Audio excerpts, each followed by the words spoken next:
Of what use is education? Well, I'm Dexter Connor, and each week I'll travel the world to showcase people. I call these people achievers. People who have used education as a platform to prosper in their lives.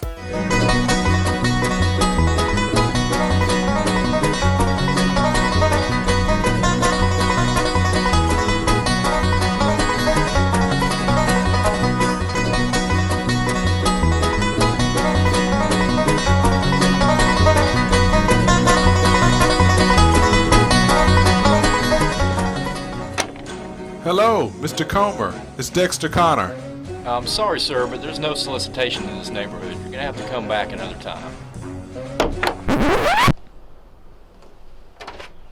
Hey, man, I'm just playing. How you doing, Dexter? Next time you're found with your chin on the ground, there's a lot to be learned, so look around. And my dad, being in the music business and the entertainment business that he was also, we had a lot of different celebrities that walked through the door. Did your parents still feel it necessary for you to get a strong education, and why would they feel that way? You know, they really did. My father grew up very poor, as a matter of fact. He was one of 13 kids, and he likes to say that he grew up so poor that the area they lived in, they had to tear it down just to build the slums. He knew the value of an education, and he knew that he needed that in order to succeed in life. And he has instilled those same things in my sister and myself.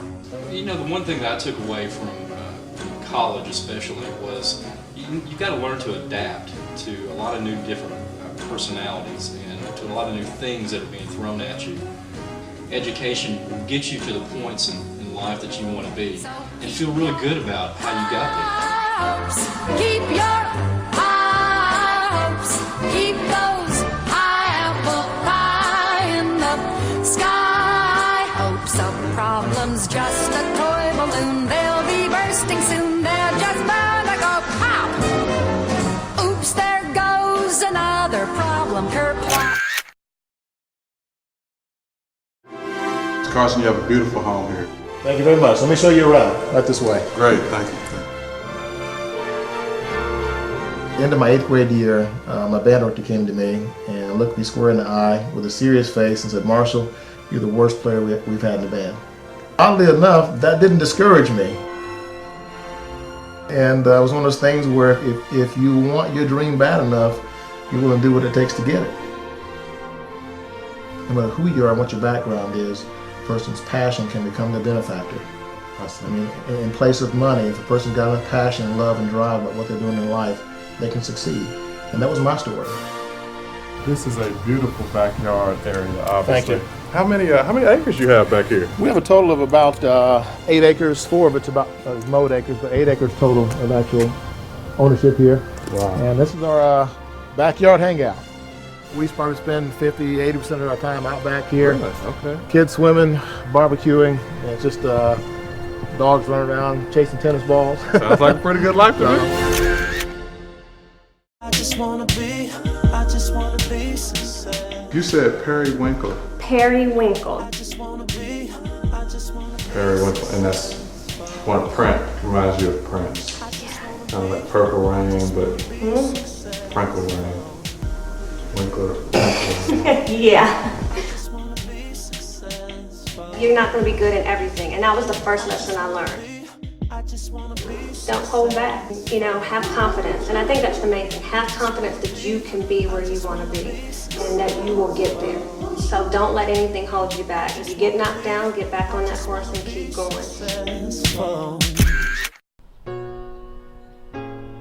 The good thing about where we live, especially not just here in Knoxville, but all the way across the country, is there are different education schools for different people. Some people, I mean, to be honest with you, I really wish I would have started out at a community college and to kind of build my education from there to get the core classes down and then move forward from there to what I would call big school.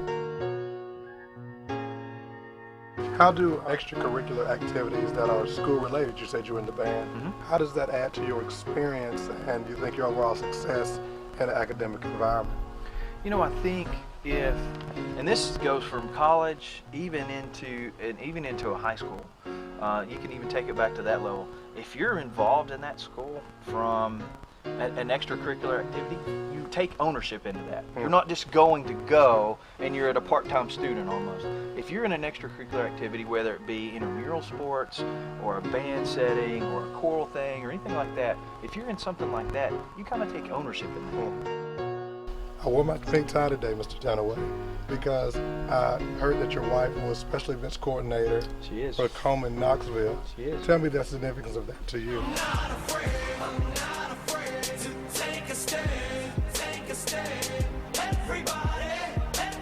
I got involved because we lost his mom about 9 years ago to breast cancer, and it was something that I felt pulling at my heart to do, to try to do something to find the cure for this disease.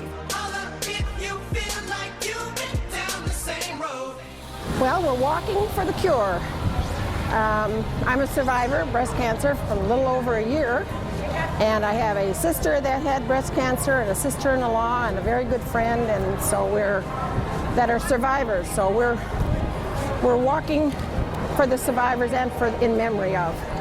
You are to be commended on what you've done, what you've accomplished academically, and how you've been able to use that to help other people's lives. So we just want to say thank you to you. You're definitely an achiever. Well, thank you. It's a labor of love and a pleasure. Bye-bye. Bye.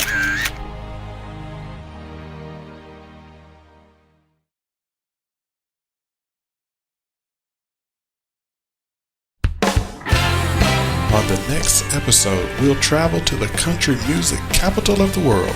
Here's a sneak peek of some of the achievers.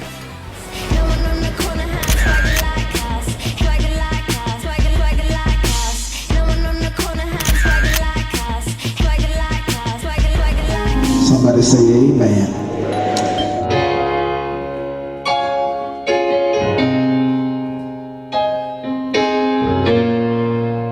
My parents taught us from day one that you can do whatever you set out to do. And you believe that? I absolutely believed it.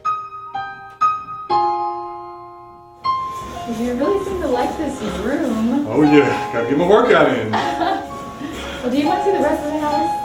Hold on, 32 more minutes. Oh, goodness.